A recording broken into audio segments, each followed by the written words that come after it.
Good day, ladies and gentlemen, and welcome to DE deciding to release a big content drop every time I go on holiday. Not even joking here. Every time I want a day or two to myself, they're like, hey, Makari, you want to come back and make content, right? So yes, as my intro states, there's a big old mainline that's just dropped. And in this pipeline video, we're going to summarize everything that's come with it and have a critical discussion about what we think of all these new changes. And then after we've had a look through it, we'll summarize everything with our opinions so we can accurately get a gauge of where the game's heading and what these changes mean for all of us. I will have a link to the forum post itself linked down below, but we'll be taking a look at the words and then having a bit of a brief look at each individual segment that's of pertinent relevancy to us. Certain elements I'll just gloss over, but others we'll take a bit more of an in-depth look at. So starting with the Railjack intro changes. In short, from this segment, the first and probably one of the most appreciated changes being made is the way we pick up our Railjack and the materials required to craft said Railjack. All costs have been subsequently reduced by 66 to 75%, allowing for much easier acquisition of said Railjack. Now, I'm not going to inflect my personal opinion here on Railjack, as that's for another video, but these changes definitely are nice and should encourage a lot more people to put time into their island hoppers, Railjacks. I personally don't like Railjacks, but hey-ho, this is nice to see nonetheless. Along with that, there's a list of bug fixes and the like. Railjack definitely getting some attention it needs, but really it hasn't changed anything gameplay-wise. And really, we're going to need to wait and see what comes from future content updates as to whether Railjack will be relevant or interesting enough to dive back into beyond just the superficial level of, oh, look, I'm flying a spaceship. I said, oh, okay, Makari, calm down. I said I wouldn't put my own personal opinion in here, but yeah, Railjack's getting some stuff done. It's good. It's good.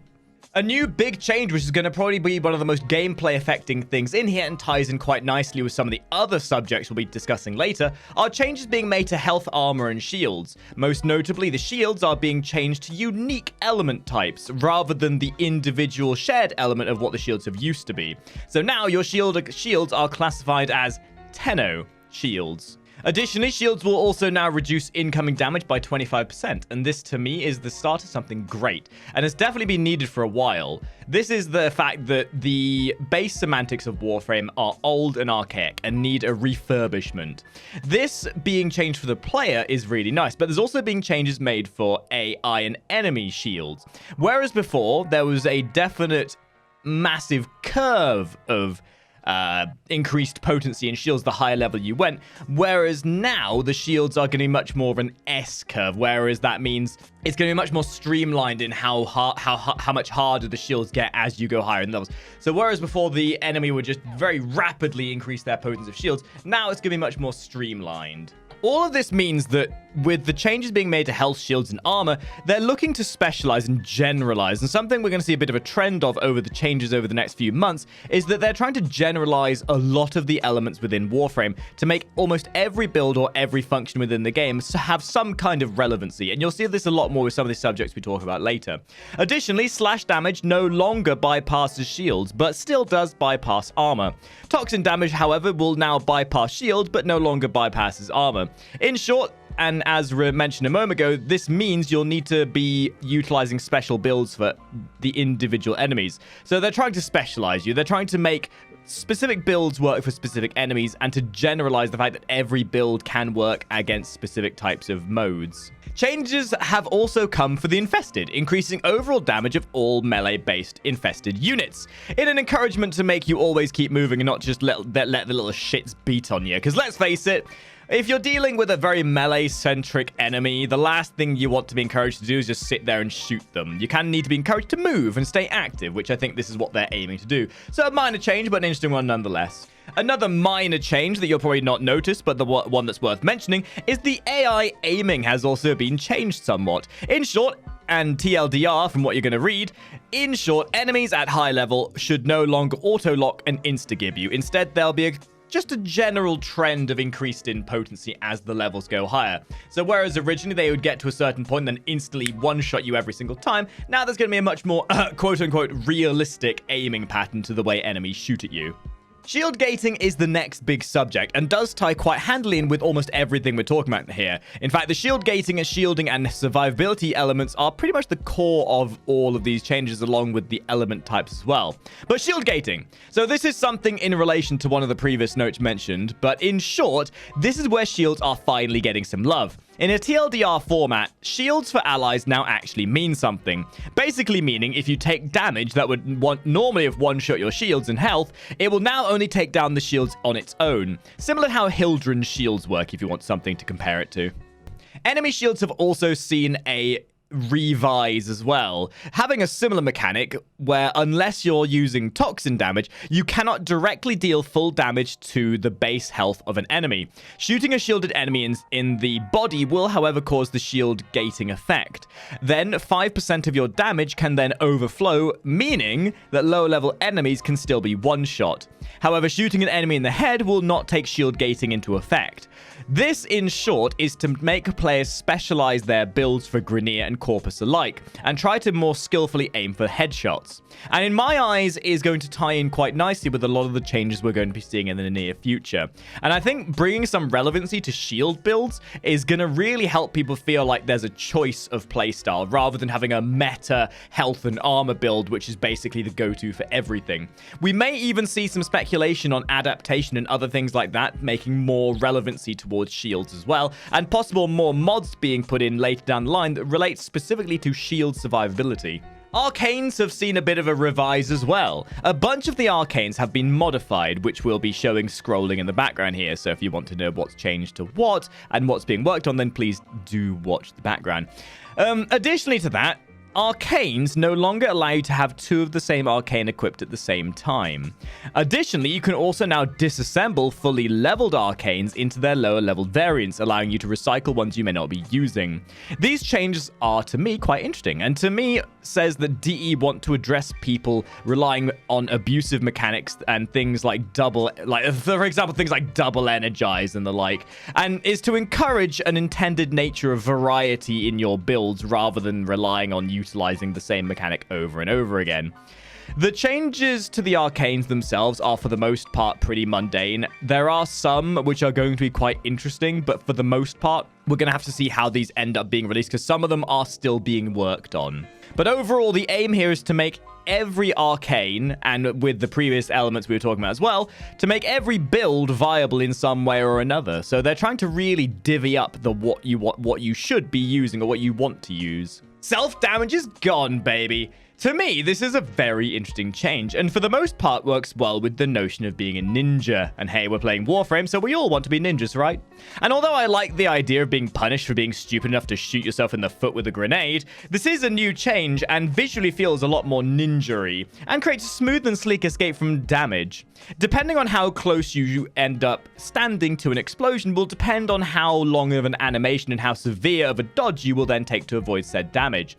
So still getting somewhat of a punishment, but less of a visceral death and self-damage, and more of a interesting dynamic to show you embodying the idea of being a ninja to avoid your damage that you would have otherwise taken. And there's also been some scaling changes to the excavators, whereas almost every other mission type has the ability of scaling health pools for things like defense targets, mobile defense targets, and the like.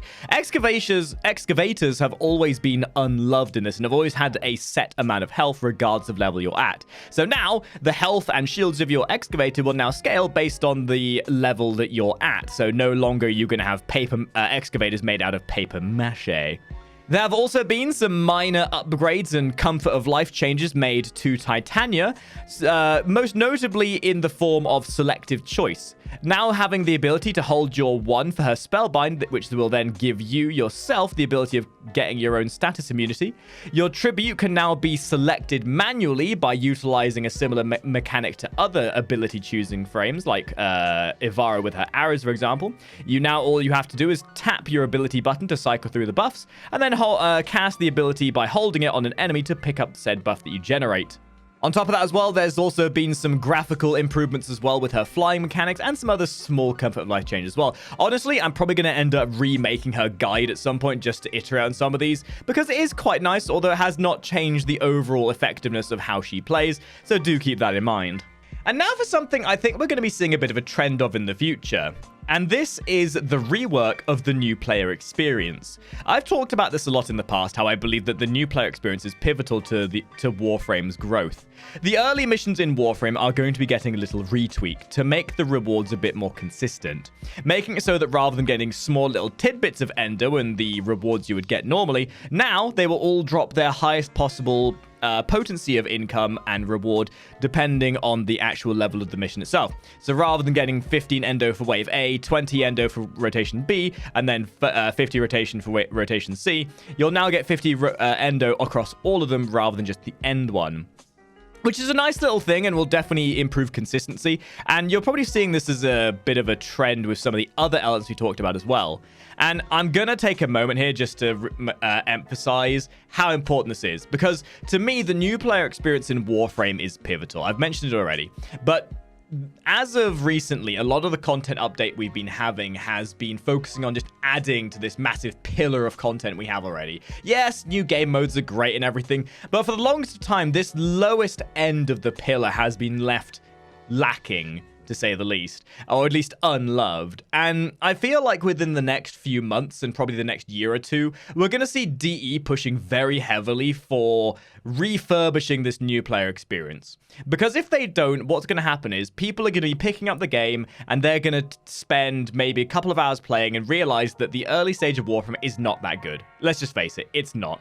The early game of Warframe is boring, it's dull, and it's just really tedious. There needs to be something more intuitive, more engaging, something a bit more narratively driven. And I think this sort of change shows that there is an element of that being worked on. But I think we're going to be seeing maybe a much deeper focus on this later down the line once we've seen the new war and Plains of Deviri being worked on. A couple quick little things that have also changed. You can now build 100 times restore blueprints from the clan dojo for those who want to be satiating their deep love of having an infinite number of pizzas in your inventory. I mean, I myself had 10,000 before this, but now I guess I'm going to hit 100,000 rather quickly. There are also now being a change made to sentinels and the ability to share your mods, which means rather than having to level up two separate serrations, one for you and one for your sentinel, you can now share them. Which is nice and maybe about 2 or 3 years too late, but hey-ho, whatever.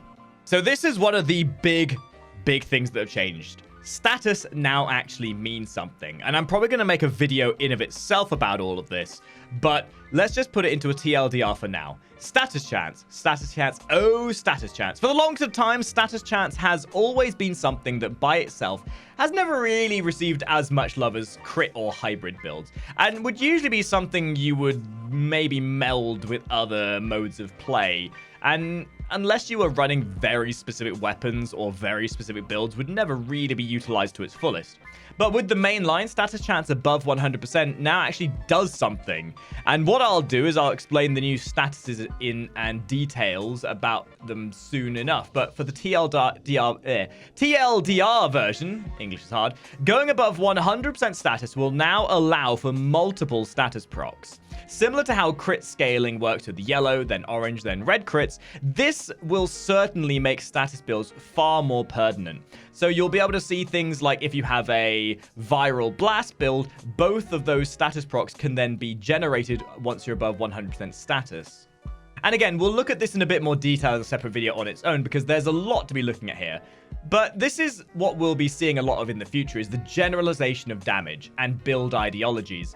And we are really being really pushed quite heavily by DE to think for ourselves, to be able to realize that whatever build you want to go for can work so long as you put a bit more time into it, rather than being shoehorned into realizing that crit or hybrid builds are the only way of thinking.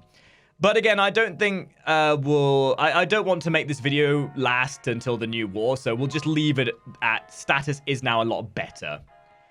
Segueing from that, shotguns now have been changed somewhat as well, to make it so that status chance is now per buckshot, rather than previous iterations where the only meaningful status builds for shotguns would be the ones where you got to 100% status or bust.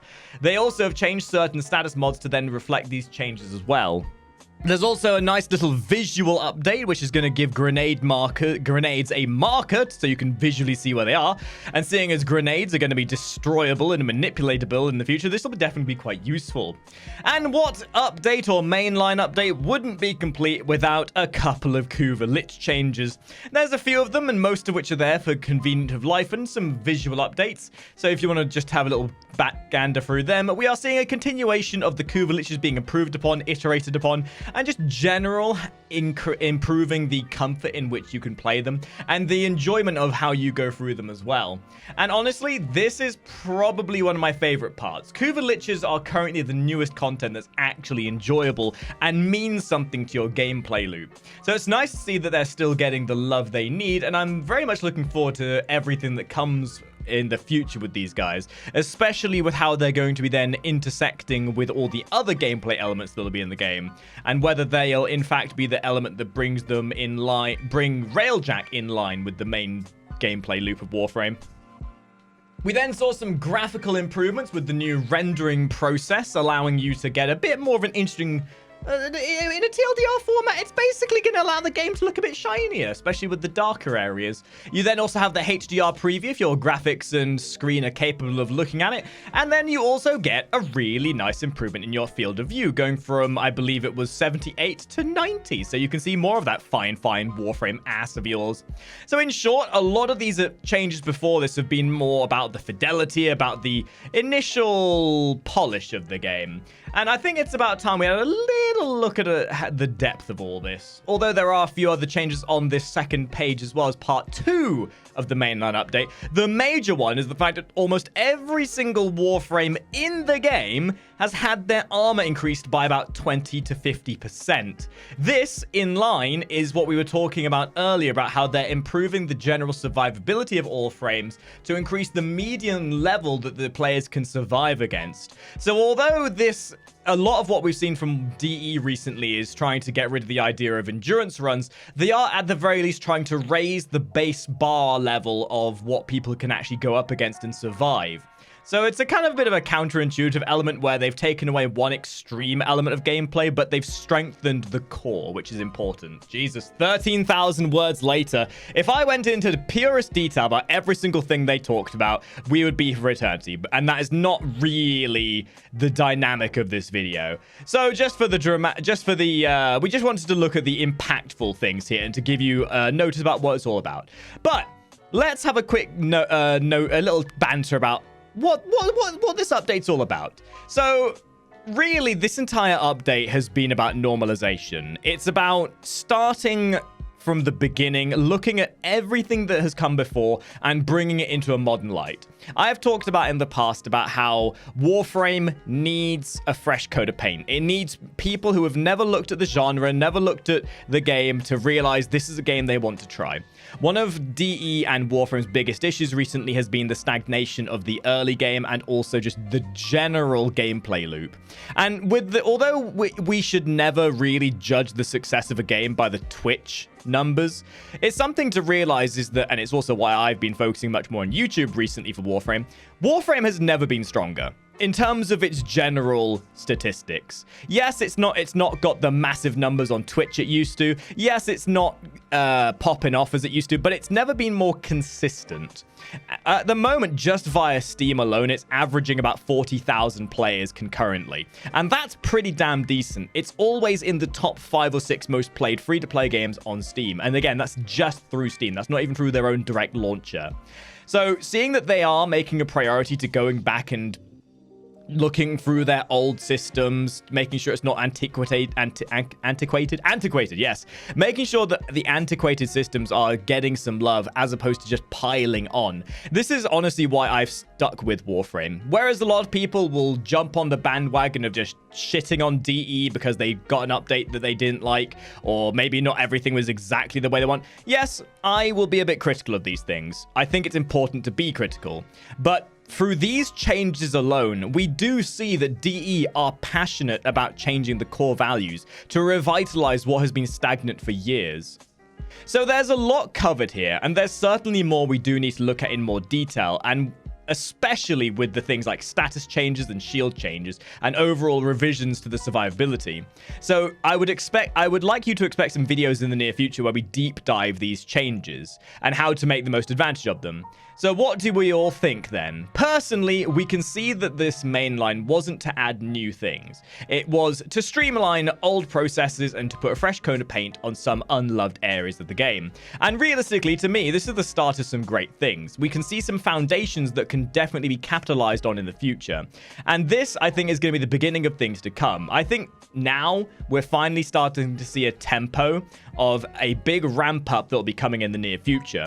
What with the fact that we have Scarlet Spear coming literally within the next week or two of this video, and then the Deadlock Protocol coming in early April, which is going to bring a new frame, which again, admittedly, I wish they'd stop making frames, but I can look past that from the fact it's actually going to have a quest with it, as well as also a rework of the Corpus cruise ship tile set, which is super, super cool. So I guess we're going to have to see what comes of all this. I would like to know your opinions. Please leave them in a comment down below about what you think about all these changes, improvements, and general updates. And I hope you guys keep an eye out for the video we do on status effects and the possible video about survivability in general. And I will hopefully see all you people in the next video. And hopefully this video has been a good summarization of everything that's come with this mainline. So thank you for watching. I'll see you on the next video, guys. Ta-ra!